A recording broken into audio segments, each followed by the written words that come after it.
저는 이번 사건으로 또 한번 놀란 게 우리나라의 과학수사입니다. 해외에서도 이렇게 배우러 온다는데요.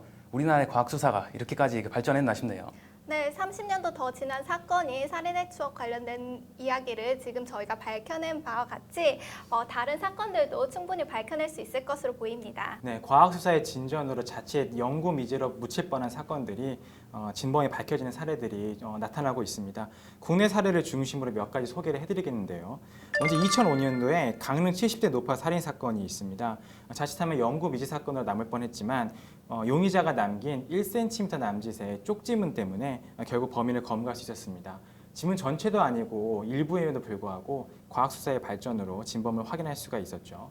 다음으로는 98년도 서울 노원구 강도살인 사건입니다. 당시 서울경찰청 광역수사대는 피해자의 시신에서 발견된 DNA와 현금 인출 시에 CCTV 사진 등을 중심으로 해서 용의자를 색출을 했는데요. 결국은 피해자를 특정하지 못했습니다. 하지만 재수사 끝에 범인의 당시 나이를 20대로 추정을 하고 당시 유사수법을 한 피의자들을 중심으로 해서 피의자들의 용의자들을 추려 나갔고요. 이들의 얼굴과 CCTV 사진을 대조하는 방식으로 용의자를 결국 검거하는 데 성공을 했습니다. 네, 이렇게 국내 사례들을 중심으로 연구미제 사건들을 알아봤는데요. 아까 말씀드린 태완이 법처럼 일부 살인죄 같은 경우에는 공소시효를 완전히 폐지하는 법안이 현재 시행 중에 있습니다. 어떻게 생각하시나요? 이런 극악무도한 범죄들에 대해서는 많은 국민들이 공소시효를 영구히 다 없애버려서 끝까지 범인을 추적해야 된다고 말들을 하고 있는데, 또 한편에서는 언제까지 정말 그 범인들을 처벌의 그런 위험성에 노출시킬 수는 없다라고들 지금 의견들이 팽팽히 맞서고 있는 것 같습니다. 극악범, 흉악범들의 공소시효 완전 폐지에 대해서 어떻게 생각하시는지 이병헌 변호사님. 네, 그래서 사실 생각만으로 하면 공소시효라는 게 왜 있나 싶기도 하죠, 사실은. 살인죄뿐만 아니라 단순 폭행이나 상해 이런 것도 시간 지나면 처벌할 수 없게 되는 거 아니냐. 이렇게 하면 좀 일반인분들의 법감정으로서는 좀 납득하기 어려운 것도 사실입니다. 그런데 사실 이렇게 무제한적으로 공소시효가 없이 무제한적으로 수사를 할 수 있게 된다면 결국 최근의 범죄에 대해서 좀 집중하지 못하고 계속 과거 사건에 매달리게 될 수도 있고요. 그 한정된 수사기관의 인력상 좀 그런 면에서 공소시효가 필요한 부분도 없지 않아 있다고 생각을 합니다. 저는 좀 다르게 생각합니다. 이번에 태완이법이 제정된 것 자체도 굉장히 긍정적으로 생각하고 있고요. 공소시효라는 게 물론 필요하기도 하지만 현재는 너무 개인의 형벌권을 제약하고 있다는 생각이 듭니다. 현재 국가에서는 사적 복수를 금지하고 개인의 형벌권을 국가가 대신 처벌해주겠다고 하면서 가지고 오고 있습니다. 그런데 국가가 더 이상 시간이 지났으니 너의 슬픔은 내가 관여할 바가 아니다 라는 식으로 공소시효를 만드는 것 자체가 과연 타당한지에 대해서 저는 상당한 의문이 있고요. 그래서 살인죄의 경우만이라도 현재 태완이법이 제정된 것이 굉장히 긍정적 효과라고 생각하고, 강력범죄의 경우에는 앞으로 차차 좀 폐지되어 나가는 게 맞지 않은가 생각합니다.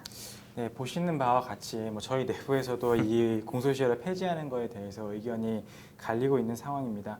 현재 최근에 이제 판결들을 많이 보면은 국민들께서 그런 걸 분노하시는 것 같아요. 이 흉악범죄인데 왜 사형이 처하지 않냐, 혹은 왜 살인죄로 기소하지 않냐, 이런 것들 때문에 사법 정의가 제대로 서고 있는 것인가, 이런 것에서 국민의 법감정과 법조 실무가 많이 괴리가 있는 것 같습니다.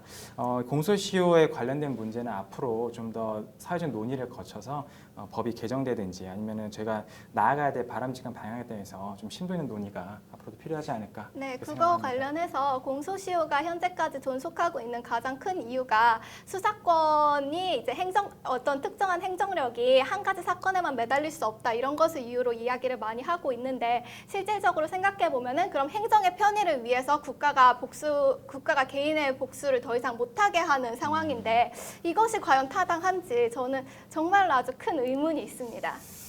네, 현지현 변호사님한테 잘못하면 안 되겠네요.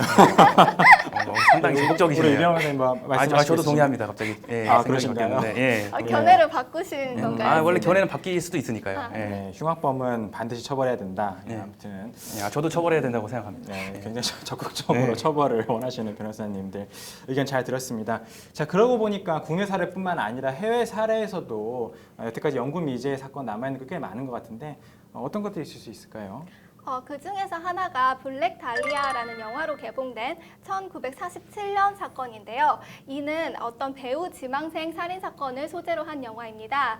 당시 그 그 살인의 태양이 몹시 잔인해서 굉장히 화제가 되었었는데요. 뭐 입꼬리까지 찢어져 있다든지 하반신이 완전히 없다든지 피 한 방울 없이 장기가 적출되어 있다든지 하는 문제가 있었어서 이 사건이 타임지에서 선정한 세계 25위 안에 잔혹범죄에 속하기도 했습니다.